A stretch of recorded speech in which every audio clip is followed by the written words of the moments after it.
قرآن پاک کا 15واں سپارہ آخر 16واں شروع سے حضرت خضر علیہ السلام گئے، ایک دیوار گر رہی تھی، اللہ کے رسول نے محنت کر کے جو کام مزدور کرتا ہے وہ کام پیغمبروں نے کیا، حضرت موسیٰ اور جناب خضر نے دیوار سیدھی کی، جس بستی کی دیوار سیدھی کر رہے ہیں انہوں نے پانی بھی نہیں پلایا، آنا بھی نہیں پوچھا، لیکن حضرت سیدنا خضر علیہ السلام نے دیوار سیدھی کر دی، محنت کی، کوشش کی، پسینہ بھی آیا، تھکاوٹ بھی ہوئی، حضرت موسیٰ علیہ السلام فرمانے لگے خضر سمجھ نہیں آئی، یہ تو اتنے خشک لوگ ہیں پانی تک نہیں پلایا، آپ نے اتنی محنت کر کے دیوار سیدھی کی۔ حضرت جناب خضر علیہ السلام کہنے لگے یہ اصل میں نا کے لیے نہیں کی، کسی نیک کی نسبت ہے، اس دیوار کے نیچے خزانہ ہے، دیوار گر جاتی خزانہ ظاہر ہو جاتا، خزانہ یتیم بچوں کا ہے، یہ قرآن مجید نے فرمایا کہ اس لیے ان بچوں کا خزانہ بچایا ہے کہ ان کا باپ بڑا نیک آدمی تھا۔ قاضی ثناء اللہ صاحب پانی پتی تفسیر مظہری میں لکھتے ہیں کہ وہ ڈائریکٹ باپ نہیں تھا، دادا نہیں تھا، پردادا نہیں، کہ 7ویں پشت میں جا کے ان کا باپ بنتا تھا۔ تو رب نے فرمایا ایک بندہ نیک ہو تو میں نیچے 7 پشتوں پہ فضل فرمایا کرتا ہوں، اگر ایک بندہ نیک ہو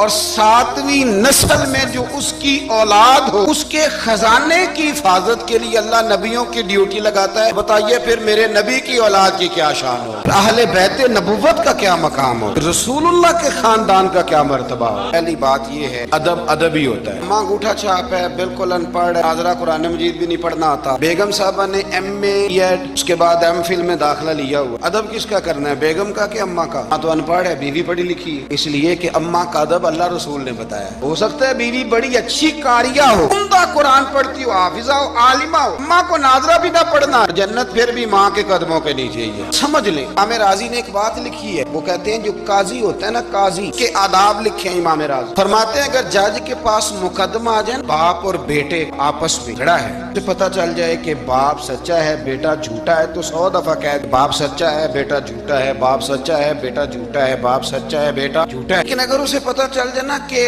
بیٹا سچا ہے اور ابا غلطی پہ ہے، اب یہ تو 100 دفعہ کہے کہ بیٹا ٹھیک کہتا ہے، بیٹا سچا ہے، بیٹا سچا ہے، پر ایک دفعہ بھی یہ نہ کہے کہ ابا جھوٹا ہے، حالانکہ مطلب یہی ہے، بیٹا سچا ہے تو پھر خود بخود سمجھ آتی ہے کہ ابا جی غلطی پہ۔ ادب کا تقاضا یہ ہے کہ جج بھی یہ نہ کہے کہ باپ جھوٹا ہے اگرچہ وہ غلطی پر ہے، اس لیے کہ ادب والے کا جو مقام ادب ہے وہاں ادب کیا جائے۔ امام اعظم ابو حنیفہ رحمۃ اللہ علیہ ایک جنگل میں ایک باغ میں بیٹھے تھے، شاگرد ساتھ تھے، امام ابو یوسف تھے اور بھی آپ کے شاگرد تھے، تو کچھ لکھ رہے تھے۔ علماء جب کتابیں لکھتے ہیں تو 20 کتابیں انہوں نے کھول کے نشانیاں رکھ کے دائیں بائیں رکھی ہوتی، مختلف قسم کے نوٹس ہوتے ہیں، بڑا کچھ بکھرا ہوا تھا، شاگرد تھے، باغ کے ایک کونے میں بچے کھیل رہے تھے، جو میں سے ایک بچے کی گیند آ گئی باغ میں، بچہ گیند لینے آیا تو امام صاحب اٹھ کے کھڑے ہو گئے، اگر شاگرد سارے بکھر گئے، بچہ گیند لے کے چلا گیا، گرد چوپ رہے، چلو دوبارہ سے کتابیں سمیٹی، ڈھونڈا سارا کچھ، پھر سے کام شروع ہوا، چند منٹ گزرے تو بچہ پھر آ گیا گیند لینے، امام صاحب پھر اٹھے، پھر سارا کچھ بکھر گیا، گردوں نے برداشت کیا، سارے شاگردوں میں برداشت بھی نہیں ہوتی، تیسری دفعہ چوتھی دفعہ 5 دفعہ ہو گئی تو بس شاگردوں کی صبر تھا، حوصلہ، وہ جواب دے گیا، بچہ پتہ نہیں کتنی دفعہ آئے گا، جب وہ بچہ پھر آیا، امام صاحب بوڑھے آدمی تھے، گھٹنوں میں درد بھی تھی، بڑی مشکل سے اٹھتے، چیزیں ساری بکھر جاتی، بچہ جب 7ویں دفعہ تو امام صاحب پھر اٹھے، تکلیف سے اٹھے، امام ابو یوسف عرض کرنے لگے حضور یہ بچہ ہے، اس کی تو ڈیوٹی لگی ہوئی ہے گیند لانے کی، یہ تو 100 دفعہ آئے گا، امام صاحب فرمانے لگے یہ 100 دفعہ آیا تو میں 100 دفعہ اٹھوں،